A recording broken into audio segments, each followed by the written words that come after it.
নওগাঁর আত্রায়ে বিশ্বকবি রবীন্দ্রনাথ ঠাকুরের ১৬৫তম জন্মবার্ষিকী যথাযোগ্য মর্যাদায় উদযাপনের লক্ষ্যে প্রস্তুতিমূলক সভা অনুষ্ঠিত হয়েছে।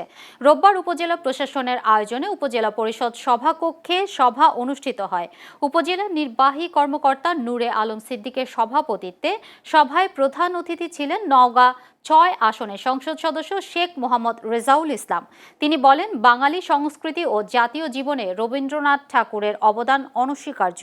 নতুন প্রজন্মের কাছে তার আদর্শ ও সৃষ্টিকে তুলে ধরতে উপজেলা প্রশাসন ও সংসদ সদস্যদের পক্ষ থেকে সব ধরনের প্রস্তুতি গ্রহণ করা হয়েছে।